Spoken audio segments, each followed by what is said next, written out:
Viewer discretion is advised. So for this case, we got to hop into the way, way back machine and travel to West Virginia University in 1970.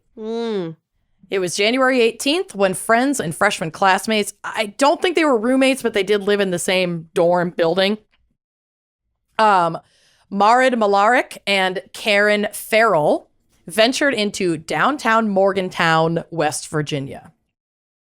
They went to see the film Oliver at the Metropolitan Theater. Cuties. Cute. I know. How cute. How From what I genuine. understood, how pure. So pure. From what I understood, they took public transportation to get to the show, but afterward, the bus was not running as frequently. So in like true 70s fashion, they hitchhiked home. Oh, God. Oh, God. Yep. Yeah. Yeah. They were seen getting into a cream-colored sedan a couple blocks away from the theater. They were seen entering this vehicle by two classmates who had seen them at intermission. There used to be like intermissions at movies. There still are in France sometimes. Yeah, so you can go pee and get your snacks. And in Charles City, Iowa. Cute. So they saw them at intermission. They all bumped into each other, and then they sat with them for the remainder of the movie. They had wanted to stay out longer, these friends that bumped into them, but Marit and Karen wanted to get back to campus. When they didn't make it back and hadn't been heard from for a few hours, they were reported missing to the local police. But the police didn't take the girls' disappearance very seriously at first, or like kind of at all the whole time. Shocking. Yeah. Assuming that they had left of their own accord. I mean, the girls are 18, 19 years old, despite the fact that the girls' friends and family insisted that neither Marid nor Karen were the type of people to just up and leave without letting anybody else know. They were I'm like, surprised that like people reported them missing after just a few hours. Yeah, exactly. Being college students who like live on their own, presumably. Yeah. Yeah, I mean, I just think it's like late at night and not like late them. at night, and not like them. They're not party animals. It's, you know, Yeah. They told their friends we're going back to campus, and then maybe their friends got back and they never made it, and they were like, what the fuck? Where are they? Right. And, you know, there aren't cell phones. So I feel like maybe in a day before we had our own methods for trying to locate people without police involvement, it might have been a little bit more common to report things like this sooner. just to to get like more have a resources. cop like get in the car and kind of drive around and take a look. Yeah. Exactly. Because like these are college kids who might not have cars. Like Maybe, you know, maybe they're walking. Maybe they broke an ankle, like whatever. Exactly. Well, so I also, could were see these girls white too? Karen most certainly was white. Marid is like white presenting in photographs, but I'm not certain if she was white, but she looks white. I feel like in the 70s, Yeah. that would be a differentiating factor. Oh, for sure. It would be now. Yes. So they're reported missing. 2 months pass without a word from the girls. Oh my God. Not a single clue as to where they are. And then in March, a kid picking up soda bottles around US Highway 119 found a purse in a ditch about 50 feet off the road. Oh, God. The contents of the bag confirmed it belonged to Marid. Despite this bit of evidence, police still were not convinced of foul play. What the fuck? But this became undeniable when on April 8th, 1970, West Virginia State Police received an anonymous letter postmarked from Cumberland, Maryland, containing information about the women's disappearance. The letter was signed with only a little drawing of a triangle. Oh, I don't like that. I know. This is like a fucking Zodiac creepy shit. It's very Zodiac. It's very creepy. The letter was dated April 6th, 1970, and read, "Gentlemen, I have some information on the whereabouts of the bodies of the two missing West Virginia University co-eds, Marid Malaric and Karen Farrell. Follow directions very carefully, to the nth degree, and you cannot fail to find them.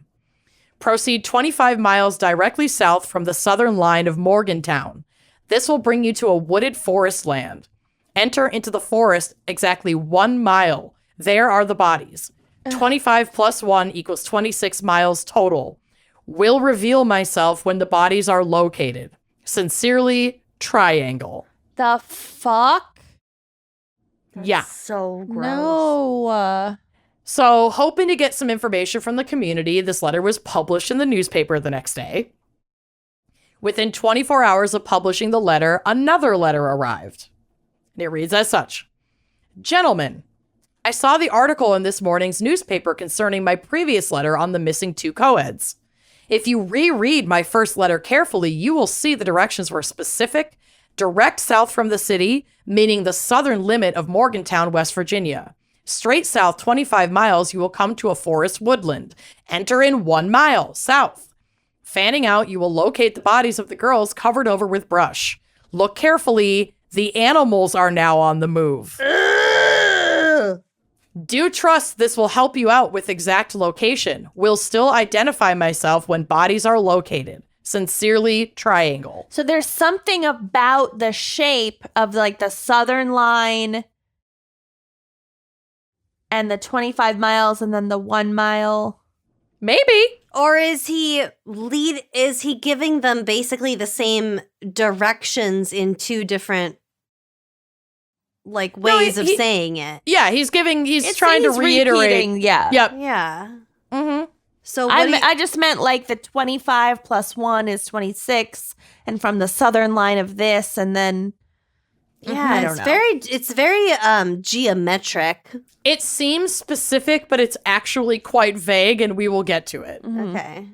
So the public was understandably frustrated that police hadn't taken this seriously, and in response, the governor of West Virginia at the time ordered all hands on deck to search for their bodies with the information given to them in the letters.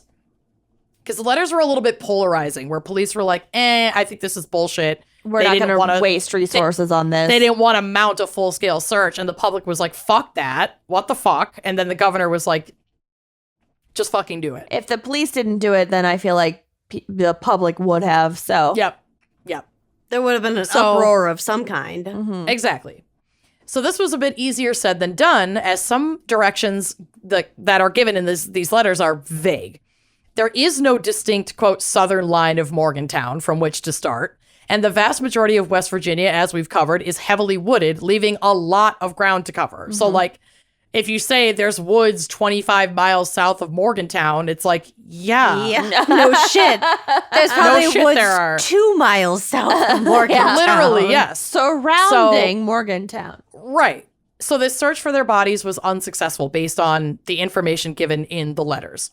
However, some personal items belonging to the girls were found during this search, including Marid's sunglasses and Karen's purse that contained her driver's license.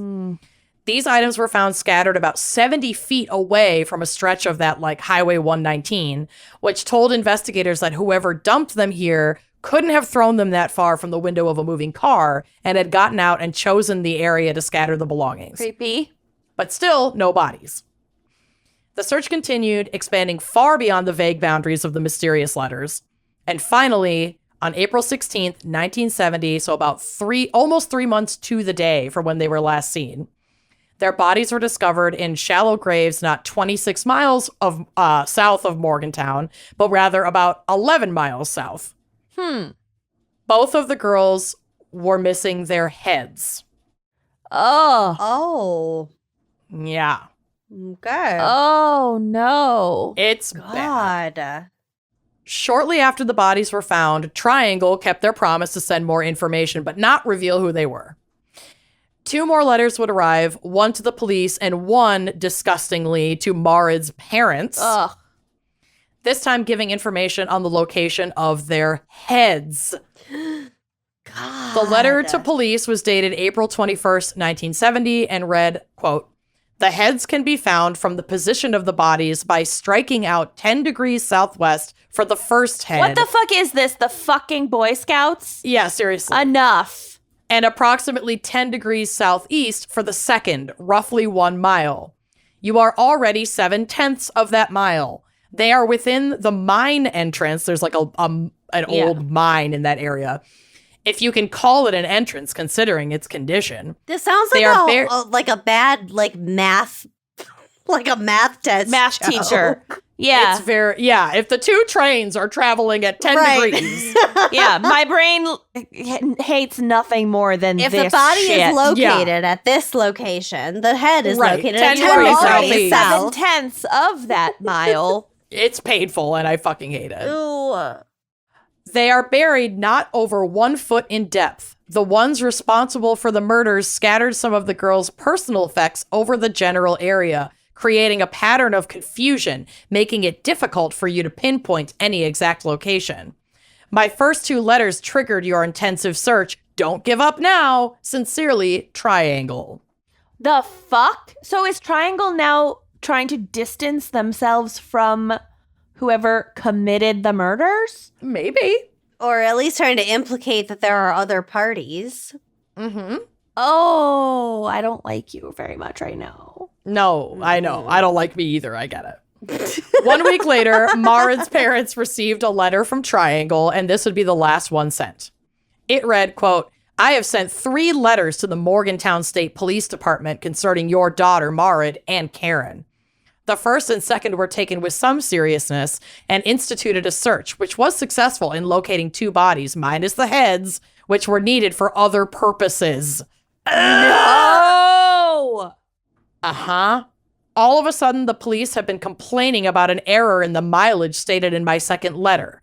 After one has driven in an oval pattern for 26 miles under the weather conditions of January and under the involved circumstances, it is possible to make about an 18-mile error in the precise location of the bodies. Nevertheless, they were found south of Morgantown as stated in the letter, even to that which was called a logging lane or old mine road. In my opinion, both are the same. Who is this nut job? This is We'll get to it. fucking gross. It's so gross. To this day, the girls' heads have never been located. No. And we'll circle back to these letters in a moment, but let's go over some forensics and like what we do know. Ugh. By the time, yeah, it sucks.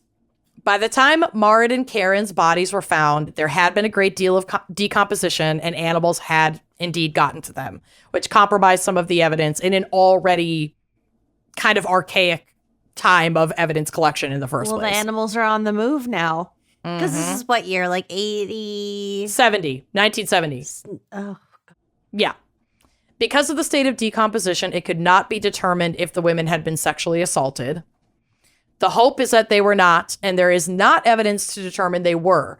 Both bodies were even fully and neatly clothed, like including shoes, gloves, shirts tucked in, and even a pack of cigarettes tucked into the waistband of Marid's jeans, which she was known to have done herself. Okay. That's some staging So those shit, weren't though, like- too. Possibly. Well, it could be. Possibly. It could be, but that's a pretty small detail Right. To that stage. She, like, that, and did that's that. normal for her to do. Right. It's like you could have tucked them in the pocket, but you didn't.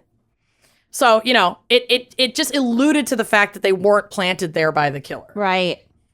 There were a few items of clothing missing from the girls' bodies, including Marid's fur-lined boots and Karen's fur coat, which we'll kind of circle back to the fur in a little bit. Yeah. Both women had also been wearing necklaces when they disappeared, and these were also missing, so possible trophies. I mean, yeah. they were decapitated, so... Okay, sorry. That was horrible. No, yeah.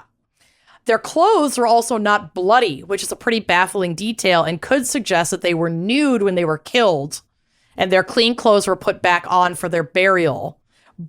But it's also like, it had to have been very meticulous to get everything as neat and tidy as it was when you're dressing the, like, A body. I don't mean corpse of like someone I don't mean else. to be gross, but the reason why I balked at them not having been undressed at all is because, like, I don't know, most people who abduct and kill women like this sexually assault or mutilate them. Oh, for sure. Yeah. And then I mean, they were mutilated, but... a lot of them redress them. Right. And so the fact that there are cigarettes like tucked into the back pocket, my initial response was like, "Oh my God, he redressed He them paid the way he attention. found yeah, them." he very well may have. It's possible. God. Yeah. It also cannot be determined exactly what tool was used to remove their heads, though the markings suggest a machete or a hatchet. So some like large Hacking tool. And no blood, which is really weird. Really weird, but also if they were already been dead.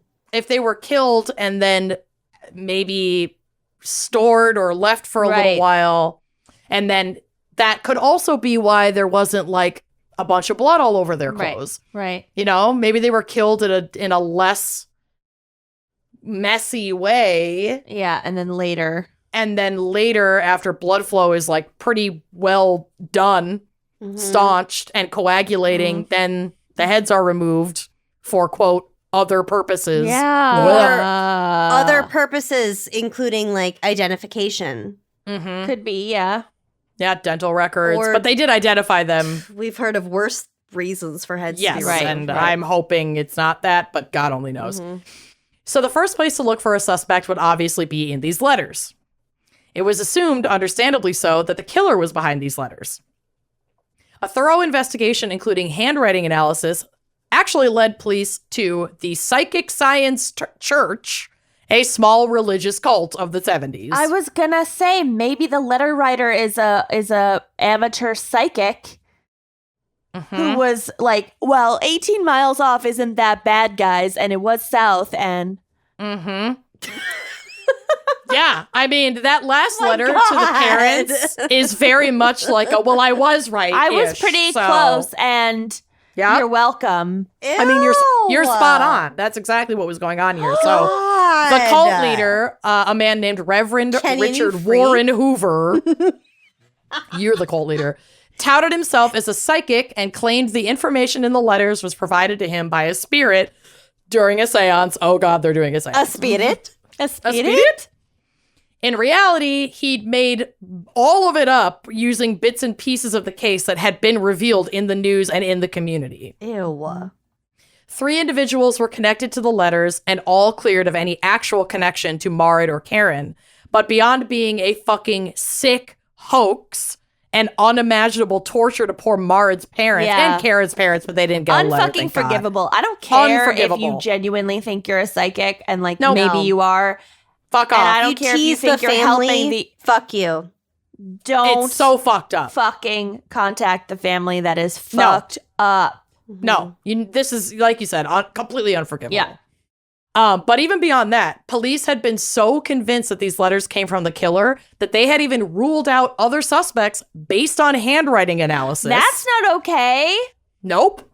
And according to reports I read, many of these suspects were not followed up on even after the letters turned out to be fake. No, that's horrible. That is when you... That's police misconduct. Yeah. It's complete bullshit. This whole case is... It's irresponsible. Rife. It didn't take any handwriting to abduct and murder these 2 girls. Yep. Women. 6 years. I mean, women, but they were young. Basically kids. They were like 18 or 19 years old. Young women. Yeah. So 6 years would pass with very little investment from investigators into this case when an answer seemingly fell into their lap. In 1976, a man named Eugene Paul Clausen was serving a prison sentence in New Jersey for sexually assaulting a 14-year-old girl. God. While in prison, he came forward to confess to killing Marit and Karen. Some things did fit here. He was born and raised in Morgantown, West Virginia, and so he would know the area well. He was a repeat sexual offender, typically preying on young women and girls. But, like, why come forward after 6 years? Well, he claimed that he was having repeat nightmares about their murders and that what he had done was haunting him. And if he was in prison anyway, he felt that he should confess, which, like, okay, fair enough. We see this happen all the time. Oh, God. Almost knocked something over. Maybe don't kidnap, rape, murder, and decapitate people if you don't want to have bad dreams. But if you have a moment, of course. Yeah. Then confess. Yeah. First, okay, so he passed a polygraph, which we know is a polarizing tool. But even if we remove the polygraph information. Passed a polygraph meaning that he did it. That he was telling the truth about having done it. Correct. Okay. But his confession had a lot of red flags. First, it contained a bunch of incorrect information about the crimes. He said he placed the bodies side by side in their grave in the woods, but investigators found the girls stacked on top of each other. That is, oh God, It's that's so horrible. so fucking sad. So fucking gross. The girl on the bottom was face down, and the girl on the top was facing up on her back. So they were like back to back, stacked. So they were buried. He said they were buried at the same time. Yep. And they weren't even really buried. It was like there was a little bit of a ditch and then like brush put over them. Mm-hmm. He also said when he picked up the girls, he had pulled out a gun and told them to sit in the backseat of his car. But the friends who had seen them get into the cream-colored sedan had not seen any weapon and clearly remembered the two girls sitting in the front seat, which was like one of those old 70s cars with a front middle seat, no center console. Yeah. Like my parents used to have a car like that. Yeah. So That's they just both got one into the front seat. like a bench seat. It's one bench seat in the front seat and a bench seat in the back. And the friends were like, no, they drove off in the front seat. They were not in the back seat. I mean, maybe he meant that like after they got out of town. he pulled the gun and made them move to the back seat. Very possible. Are we really giving credence to this? We are, and we'll get to it. Okay. Because it's actually not likely that he did it. Okay. Oh. Most of the red flags, like the most telling red flag was that all of the errors that he was giving in his statement were the same as a dramatized write-up on this case that had been released in a magazine called Detective Cases. It's kind of like True Story magazine, but for true crime. Yeah. Which it's entirely possible Eugene got his hands on while in prison and was inspired to make a confession. He also claimed that he had the girls undressed, sexually assaulted them to climax multiple times for himself, and then had them get dressed again before killing them, which tracks, but they didn't, and I guess it was months later, but they didn't find any like semen or anything in these girls.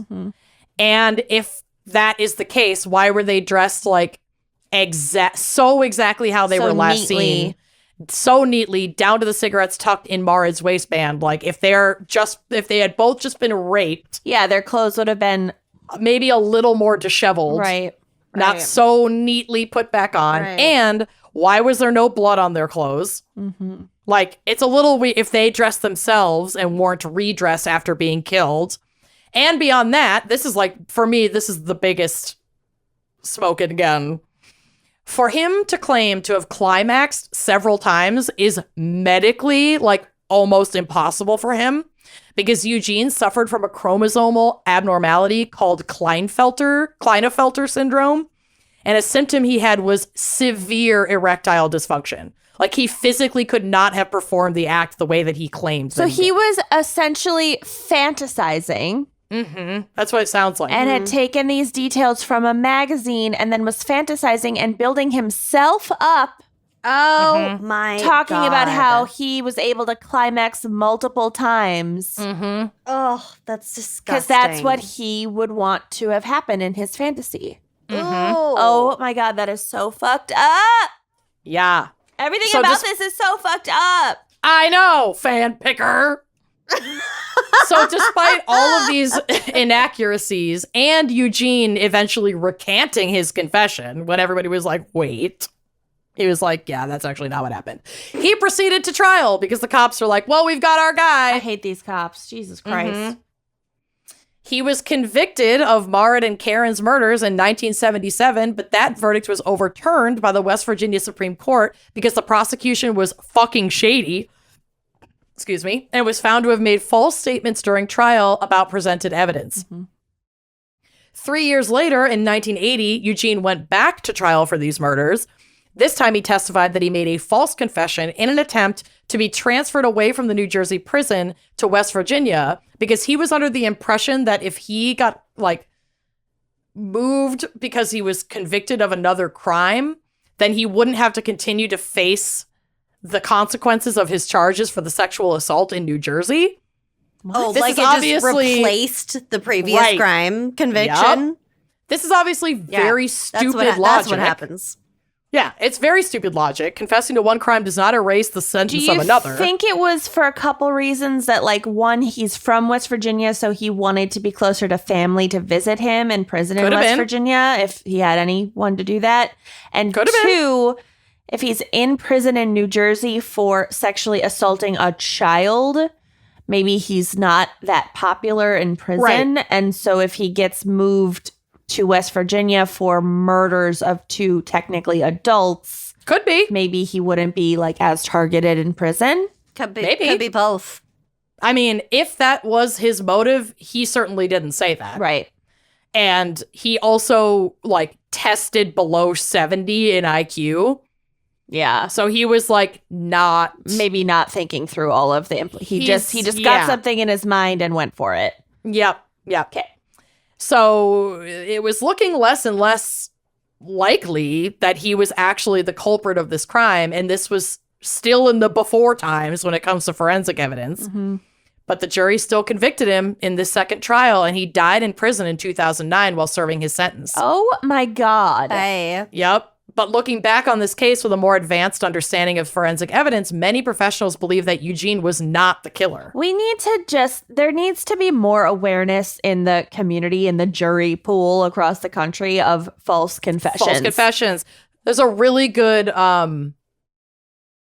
what's it called? Like, they're so much more common than I think we think they are for like a myriad of reasons. Like Hidden Brain. Like, yes.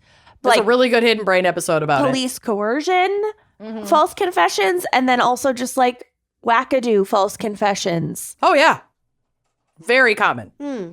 So if The he wasn't the Confession killer is it's on Netflix, and it's about this guy who just I think he was a murderer, but he confessed to like dozens more murders than he was actually surely committed. Confessing for clout, confessing for like different conditions in prison, or like just because you're bored in prison. I think it was like him and his brother or something, but he was like, oh, well, I'm already going to prison for life. I might as well confess to rack up my more literal murders. body count. Yeah. Just for the, just like Or you said, even just for the like clout. gang members like confessing to other people's crimes for them in order for like commissary money when they're inside, or Right. like money to their families. It's equally as frustrating, I'm sure, for like authorities as for serial killers who will confess to like, 10 out of their 15 murders. Yeah. And then keep those last 5 like for themselves. Right. Right. Kind of It's the same fucked thing. up on both sides. Yeah. And it's both frustrating, and also some investigators benefit from false confessions. Oh, totally. Absolutely. Okay. Clearance. But clearance rates. But if Eugene was not the killer, who was? There were a handful of other suspects that could be responsible, and we'll go over some of those now. So one was a man named William Bernard Hacker, rightfully named, who was arrested for murdering and decapitating a man in Maryland in 1970. Hacker. And remember that I guess the letters were sent from Maryland, but we know that the letters weren't from the killer. But like, if the killer was in Maryland and this cult that was sending the letters was in Maryland, there could be a connection there. I don't know. But so he was arrested for murdering and decapitating a man in Maryland in 1970. Now, he wasn't arrested in 1970, but that's when he killed someone. Okay. He had been born in West Virginia, where he spent most of his life, even working as a young child in a mine very close to where Marit and Karen were found. It's possible that he was connected to several murders and decapitations near where he lived in that area from 1921 to 1952. I literally have no idea how, but he was apparently convicted of a double murder in 1952, but was released from prison in 1966. There were like shockingly short sentences. Yeah. In the 50s and 60s. I feel like I just recently covered a case like this where, it was Gaskins. It was Pee Wee Gaskins. And he just kept going to prison for like 6 years, and then he was out. While he had been in prison in that time, there were shockingly 0 decapitations in the area. Oh. And then after he got out, there was another, quote, unsolved decapitation almost immediately. Then 2 more in 1967, another in 1968, and then Marit and Karen were killed in 1970. Okay, well, I feel like it's this guy. Well, Maybe. Call me crazy, but I thought that too, but there's another if the one that it might be. decapitation's like picked back up. They did. William was arrested for the 1968 murder in late 1970, so it would be after they were kidnapped and killed. And weirdly enough, once he went back to prison, the quote, unsolved beheadings once again stopped. Very sus. This guy is now long dead. He certainly never confessed to this or any of the other unsolved decapitations that it's likely he committed, but they like just couldn't connect him to. But that's a very, very solid possibility. Very specific MO Very and specific. also locale. Yep. Another possibility was a man named Eddie Slaughter. Hacker or slaughter? Hacker or Slaughter. No. Pick your poison. Pick your fighter. Don't love. No. No. Lucy, No. No. No. No. Yeah, some names should be illegal. Yeah. Just saying. Slaughter is like a very common last name. So common. And it's weird. Could it be It's fucking Slafter? weird. Slafter. We call it Eddie Slafter. Slafter. Eddie worked as a janitor in the same dorm where Marit and Karen lived, and he left that job shortly after they went missing. A brave young woman came forward shortly before Marit and Karen's bodies were found. And so after they had gone missing, but before their bodies were found, the investigation's really ramping up. And like everyone's talking about this. Right. And this young woman is like, oh, fuck, I had this weird encounter. I'm going to tell the police. Okay. So this woman was aware of their disappearance and felt it relevant to report an encounter that she had with Eddie about a month before the girls disappeared. She said that she was standing outside at a gas station when Eddie pulled up and offered her a ride. Now, in my research, I don't know what kind of cars these people drove. Was it a So cream-colored sedan? I'm not sure, but it was also the 70s, so like everyone drove Right. a cream-colored sedan. Right. There was only So- sedan cars. Yeah, exactly. So I feel like that was specifically not mentioned The because only it's like cars that exist. it's the only car that existed. It was either so a enjoy. sedan or a truck. Nothing else A existed. sedan, an old truck, or like an orange Volkswagen Beetle. Right. Those are the three cars that existed. Right. So No Wagoneer. exactly. So she said that she was, again, standing outside at a gas station when Eddie pulled up and offered her a ride. She declined, saying that her friends were coming to pick her up, but it was cold outside. This is December. It's like a month before the girls disappeared. So he managed to convince her to sit in his car and warm up while she's waiting for her friends. Ugh, no. She remembered him making her so uncomfortable and that he was obsessing over the clothes she was wearing, specifically her fur coat, which was missing from Karen. No. Karen was also wearing a fur coat. And that he kept saying how much he, quote, loved to rub furry things, Oh, no. which was fucking it for this girl. She was like, nope. She got out of the car. He drove off. Good for her. Police I mean, looked I into also him. like to rub furry things. Yeah. But not Well, like yeah, a creepy but you're not way. Only picking tell up your random- friends. Yeah. I'm you're not you're gonna pick someone up and like start touching their coat Yeah. or even just without talking asking about anyway. but the items of clothing that are missing are fur-lined boots Yeah. from Marin and a Oh. fur coat from Karen. Yep. And the two necklaces, but you know. So police looked into him and found that he was indeed employed at WVU at the time of Marin and Karen's disappearance, and that he had called sick into work on January 18th and 19th. The girls had gone missing on the 18th. They had already received the triangle letters by the time they were looking into him, so they went to his home and got a sample for handwriting analysis. Right, which had He, nothing of to do course, with him. didn't match. Perfect match. Oh. He didn't match because the stupid Yeah, fake Colts the wrote the letters letters. were irrelevant. The letters were irrelevant, so he wasn't a match, and they dismissed him as a suspect, and he's one of the possible killers who was not followed up on after the letters were determined to be a hoax. I personally think it was him. God. But the fucking beheader. I know. Unless Eddie knew about the beheader. And was trying to cover it up. And Trying to so make he it look went like someone else. back, and the blood And was cut their already heads off. stopped bleeding. Maybe. How can there be this many gross fucking people in such a small area? Well, Yeah, I mean, there's a one lot more- of disgusting men. Turns So out there are many. just way more disgusting 9 out of men 10 than men. you even realize. 9 out of 10 men and are like foul. that is Fucking like I gross. fucking shudder to think. Like it Ugh, is. never meet a man. Ugh.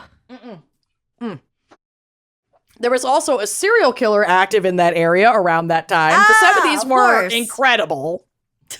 Well, I sure hope you liked that clip. If you did like that clip, make sure you are subscribing to our YouTube channel, leaving us a nice review, and joining us on Patreon for even more video content, audio content, salacious content all around. Come join us. Treat yourself.